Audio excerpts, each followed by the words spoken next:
Assalamualaikum warahmatullahi taala wabarakatuh. Bismillahirrahmanirrahim. Alhamdulillahirabbil alamin. Wassalatu wassalamu ala sayyidil Muhammadil asyrafil mursalin wa ala alihi washabbihi ajma'in. Allahumma inna nas'aluka afwa wal afiyah wal mu'afata ad-da'imata fid din wad dunya wal akhirah. Allahumma salli ala sayyidina Muhammadin wa ala alihi washabbihi ajma'in. Alhamdulillah, bersyukur kita kehadirat Allah Subhanahu wa taala yang telah menimpahkan rahmat kepada kita. Insya-Allah pada malam ini kita dapat bertemu dalam rangka untuk saya membahaskan tentang betapa pentingnya kita mempertahankan akidah i'tiqad yang benar sebagaimana yang telah diperjuangkan oleh ulama-ulama yang terdahulu, lebih-lebih lagi ulama salafus saleh. Hal ini dapat dikisahkan mana kita dapat mengetahui faktanya dalam kitab-kitab sejarah yang telah diriwayatkan oleh banyak daripada kalangan ulama dalam kitab-kitab mereka dan diceritakan secara mutawatir yang sememangnya kebenarannya tidak dapat kita pungkiri dan tidak dapat kita tolak. Dan malam ini saya akan membacakan kisah tentang bagaimana kesungguhan Imam Ahmad bin Hanbal dan sahabatnya Imam Ahmad bin Nasir Al-Khazai dalam memperjuangkan ilmu akidah ahli sunnah wal jamaah. Bagaimana hal ini berlaku pada zaman era pemerintahan Khalifah Abbasiyah yang pada zaman itu kekuasaannya dipegang secara monarki, secara diwarisi kepada satu generasi berdasarkan daripada bapa kepada anak ataupun kepada saudaranya lah. Di mana pada zaman Khalifah Al-Ma'mum mula berlakunya perkembangan ilmu yang terpengaruh dengan fahaman Mu'tazilah.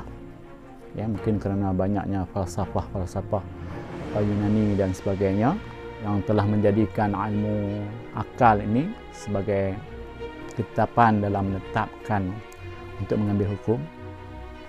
Tetapi kita yang daripada kalangan ahli sunnah wal jamaah ini sememangnya kita beriman bukan ditentukan oleh akal. Dan daripada kalangan Mu'tazilah ini mereka adalah kalangan yang bertuhankan akal.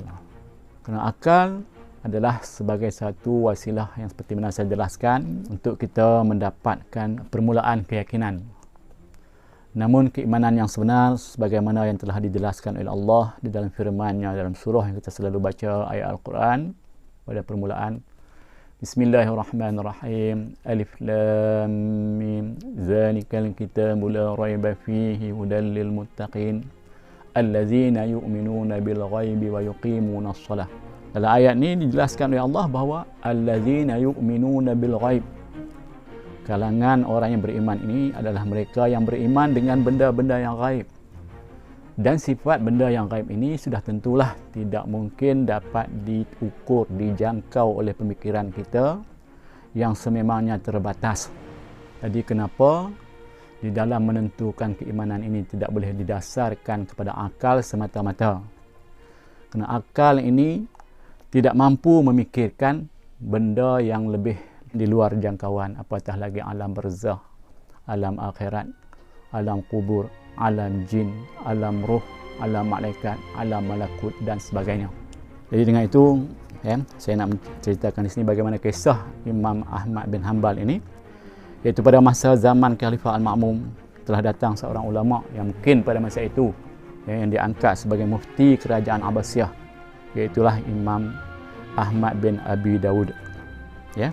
Imam Ahmad bin Abi Dawud ni seorang ulama Mu'tazilah yang berpegang kepada bahawa Al-Quran itu adalah makhluk.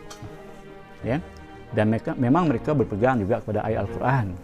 Daripada logika akal mereka, apatah lagi apabila di dalam firman Allah dijelaskan bahawa inna ja'alna Qur'anan Arabiyyan.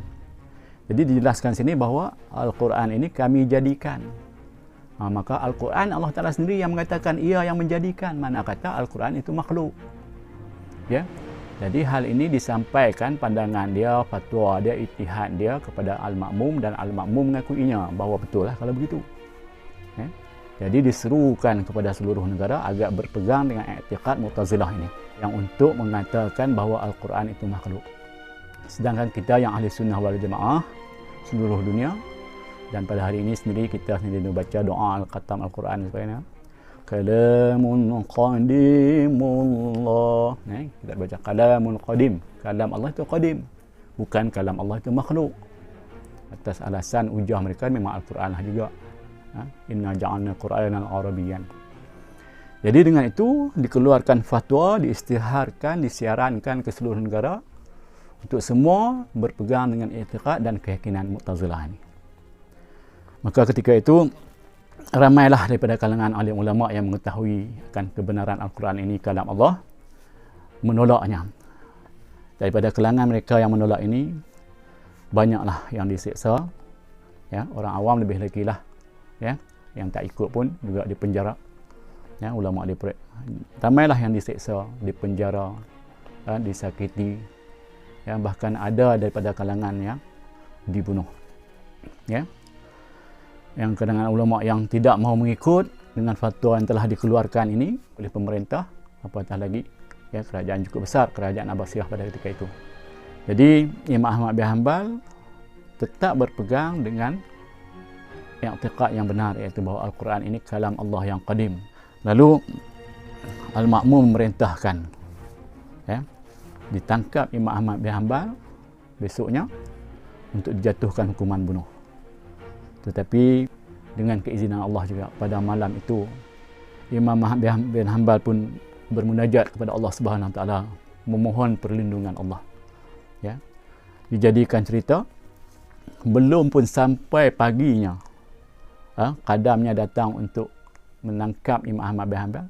Pada malamnya, masyarakat di kota Baghdad mendengar teriakan daripada istana Al-Ma'mum, bunyi suara yang cukup kuat. Rupa-rupanya pada pagi besok, suara itulah suara di mana Al-Ma'mum mengalami kesakitan dan terus meninggal dunia. Jadi bila datangnya pasukan polis tentera Abbasiyah ini untuk menangkap Imam Ahmad bin Hanbal, lalu mereka menyampaikan kabar bahawa Khalifah Amirul Mukminin mereka, Al-Ma'mum, telah pun meninggal pagi tadi. Jadi Allah Ta'ala pelihara Imam Ahmad bin Hanbal daripada ditangkap dan dibunuh. Walau bagaimanapun Imam Ahmad tetap ditangkap, ya? Dan Khalifah diganti oleh anak saudara Al-Ma'mum, ya, Khalifah Al-Mu'tasim. Dia lalu dipesankan oleh Imam Abi Dawud tadi, Ahmad bin Abi Dawud tadi, bahawa saudara Al-Ma'mum dulu nak tangkap Imam Abi Hanbal. Pasal dia tak mau mengaku, dan i'tiqad negara kita telah pun disiarankan, difatwakan dengan fahaman bahawa Al-Quran itu hadis, dan Imam Ahmad bin Hanbal masih mengatakan Al-Quran itu qadim. Jadi hari ini kamu pergi tangkap, bawa kemari Imam Ahmad bin Hanbal, ya. Kalau begitu, untuk dibuktikan dulu, bawa dia untuk berdebat dengan saya, kata Imam Abi Dawudi, ataupun bermunazarah, ataupun untuk, ya, masing-masing berdebatlah untuk mengukalkan hujah, siapakah yang benar, siapa yang lebih kuat hujahnya. Jadi dalam perdebatan di antara Imam Ahmad bin Hanbal dengan Imam Ahmad Abi Dawudi ini tadi, berlaku perdebatan yang cukup hebat, di mana kalahnya hujah Abi Dawudi tadi. Walaupun kalahnya hujah Abi Dawudi ini dan kebenaran memihak kepada Imam Ahmad bin Hanbal, namun kerana terpengaruhnya Khalifah Al-Mu'tasim ini dengan fahaman yang telah ditanamkan oleh Abi Dawudi kepadanya, Abi Dawudi tidak mengakui kekalahannya, lalu ditangkap Imam Ahmad bin Hanbal, dan dipaksa untuk mengakui juga i'tiqad mereka. Jadi masih saja Imam Ahmad bin Hanbal tidak mahu mengatakan demikian, kerana kebenarannya untuk apa dipalsukan. Dan nyata takkan Imam Ahmad bin Hanbal sanggup untuk berbohong dalam, lebih-lebih lagi dalam perkara akidah.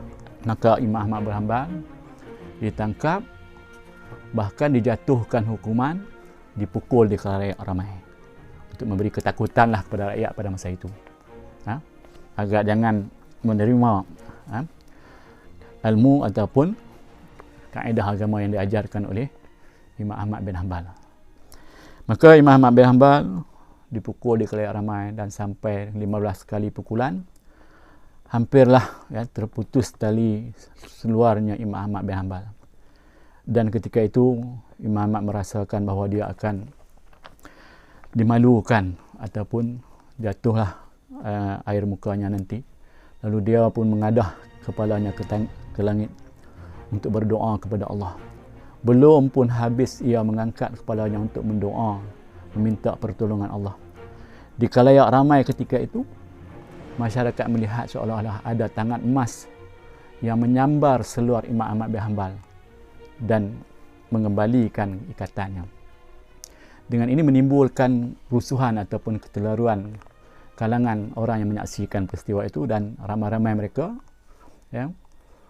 untuk menuju untuk menurunkan Khalifah Al-Mu'tasim tadi.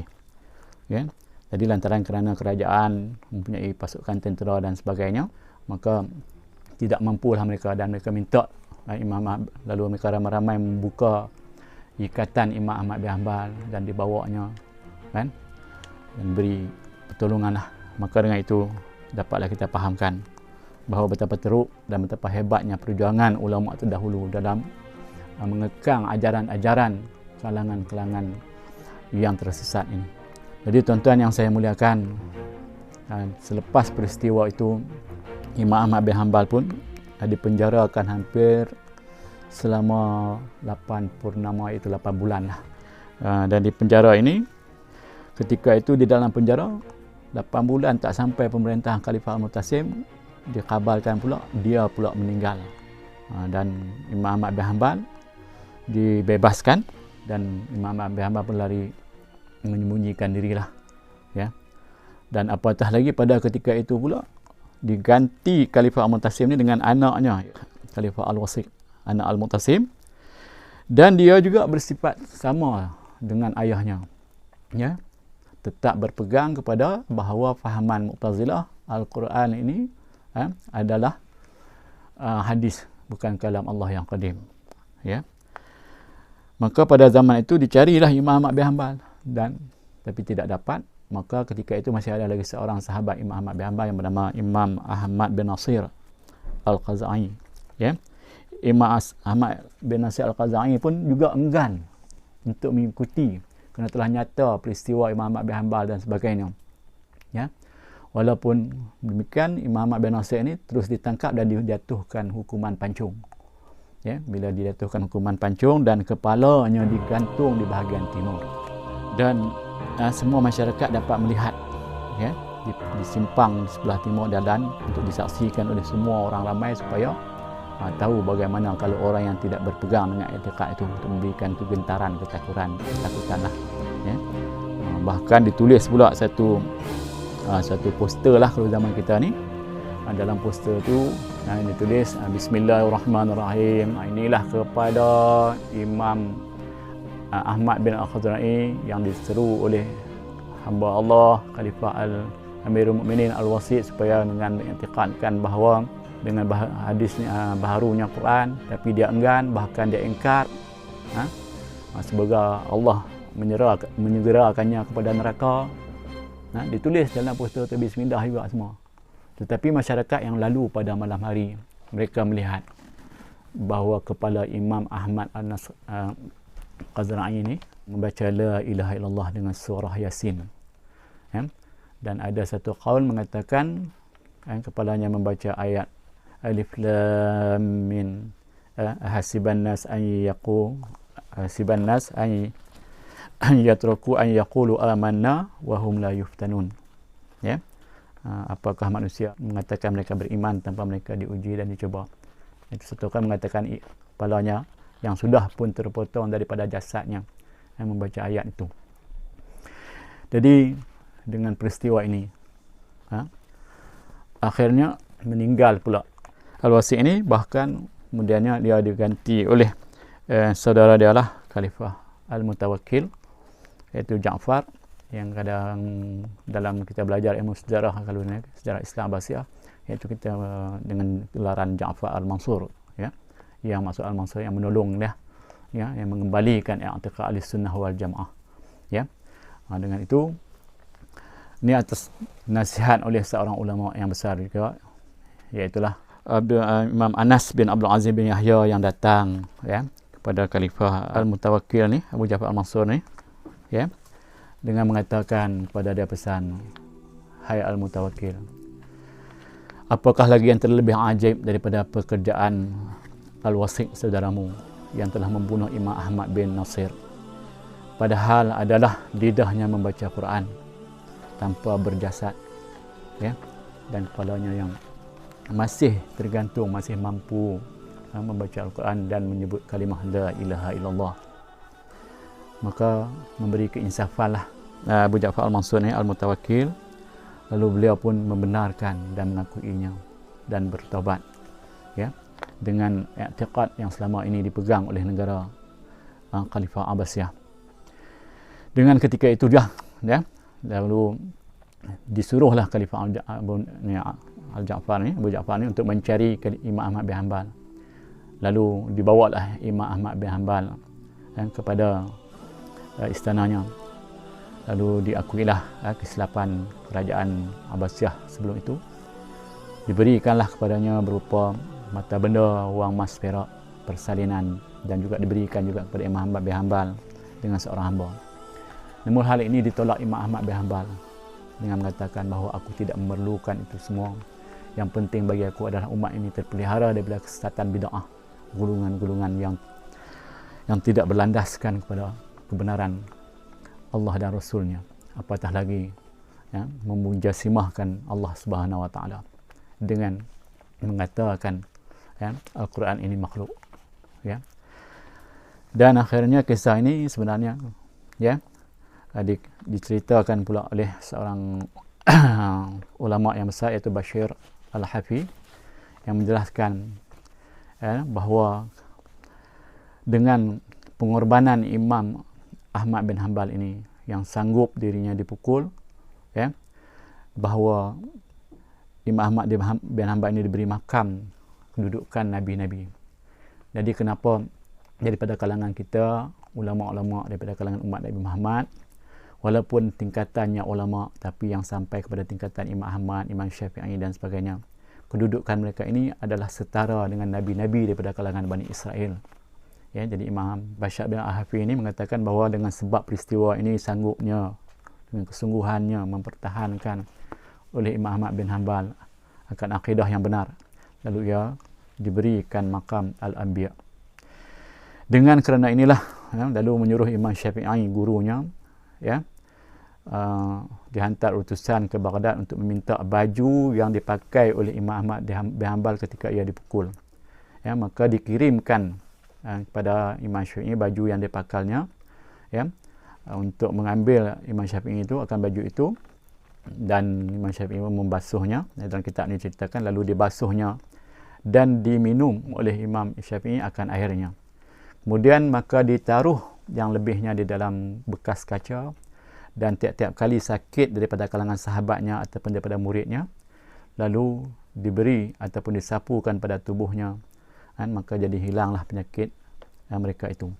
Nah, ini antara, ialah kalau kita katakan riwayat yang diceritakan dalam kitab, ya, akan Imam Syafi'i, yang walaupun Imam Syafi'i ini seorang yang guru, tapi dia mengambil keberkatan daripada Imam Hanbal yang merupakan juga seorang muridnya. Bahkan Imam Syafi'i sendiri pun diceritakan bahawa sebelum peristiwa itu berlaku, ya, Imam Syafi'i pada malam itu telah pun kedatangan Rasulullah di dalam manam, dalam mimpinya juga, yang mana Imam Syafi'i ini mendapat kabaran Rasulullah mengatakan bahawa Imam Ahmad bin Hanbal akan dicuba demikian-demikian, dan engkau pesankan kepadanya jangan mengikut pendapat mereka dan pegangan mereka, dan sekiranya engkau mengikut akan pegangan mereka, nescaya engkau Imam Ahmad bin Hanbal akan diangkat segala ilmu daripada dadamu. Ya, jadi peristiwa ini ketika belum pun sampai utusan ya, Imam Syafi'i ke Baghdad, ya, dah disampaikan, Imam Syafi'i telah memperkabarkan hal ini untuk meminta bajunya Imam Ahmad bin Hanbal. Jadi dengan itu, sesungguhnya kita daripada kalangan yang mutakhirin ini lebih-lebih lagi hendaklah berhati-hati, ya. Yang i'tiqad yang disogokkan kepada kita ini betulkah daripada sumber yang benar, daripada kalangan ulama-ulama yang mutabarah, yang diijma'kan, Ya, ingatlah bahawa kita beriman bukan hanya sekadar berdasarkan pada logika akal kita. Ya, wallahu a'lam bishawab. Saya mohon tuan-tuan pertahankanlah ya keyakinan kita ahli sunnah wal jamaah di atas jalan salafus saleh, ya, bukan daripada kalangan-kalangan yang akhir-akhir ini yang sekadar ya, mengatakan kebenaran Al-Quran hanya di mulut dan di kerongkongan, tapi keimanan yang tidak sampai di dalam dada dan hati mereka. Ya, jangan kita tertipu pada penampilan dan kelancaran dan kepitahan mereka dalam menghujahkan ilmu.